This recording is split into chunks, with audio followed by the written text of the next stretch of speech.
5 caadooyin maalinle ah oo fudud si aad guurkaaga u ilaaliso.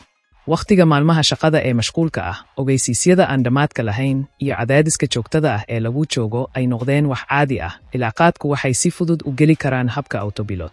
Lamaanuhu waxay inta badan isku arkaan inay hadal yar yihiin, wax yar iska hubiyaan, oo si tartiib ah u kala baxaan. Ma aha isku dhac, laakiin waxay ka yimaadeen hawlo badan.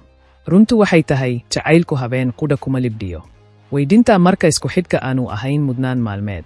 Akhbaarta wanaagsan ayaa ah in dadaalada yaryar ee joogtada ah ay aadi karaan waddo dheer. Uma baahnid dhaqdhaqaaqyo waaweyn ama saacado dheer si aad guurkaaga u sii xoogaysato. Waxa ugu muhiimsan waa in la ismuujiyo si fudud oo macno leh maalin kasta. Halkan waxaa ah 5 caado oo fudud oo maalinle ah kuwaas oo caawinaya xidhiidhka shucuureed inuu noolaado. Ku soo laabashada hab fudud oo shaqada kadib. Si kasta oo ay maalintaadu u dhacday, habaynta degdega ah ee fiidkii waxay samayn kartaa farqi weyn. Iyadoo aan waxba la odhan, waxay u sheegaysaa qofka kale, waxaad tahay guriga oo ammaan. Waa caado yar, laakiin wakhti kadib, waxay kaa caawinaysaa inaad dareento inaad u dhowdahay oo aad ku xiran tahay. Samee meel bannaan oo sheeko habeen ah.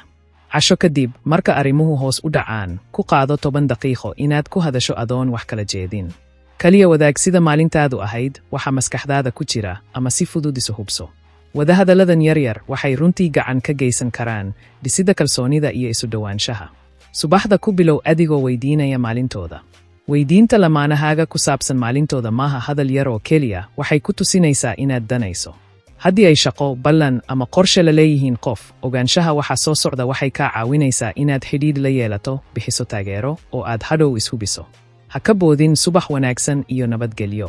Subax wanaagsan ama diiran biye darteed waxay u ekaan kartaa wax yar, laakiin waxay macno badan yihiin marka si ula kac ah loo yiraahdo. Salaan fudud ayaa xidhiidhkiina ku daraya dareen daryeel iyo joogto ah, iyada oo labadiina xusuusinaysa in la idin qiimeynayo, xataa maalmaha mashquulka ah. La wadaag 1 daqiiqad oo wanaagsan maalin kasta. Ka hor intaadan u yeerin habeen, caado ka dhig inaad la wadaagto 1 shay oo wanaagsan maalintaada. Waxay noqon kartaa shay yar, koob fiican oo tay ah, erey naxariis leh, ama hawl dhammaystiraya. Waa hab fudud oo aad ku xidhnaan karto oo aad maalinta ku dhammayn karto qoraal wanaagsan si wada jir ah.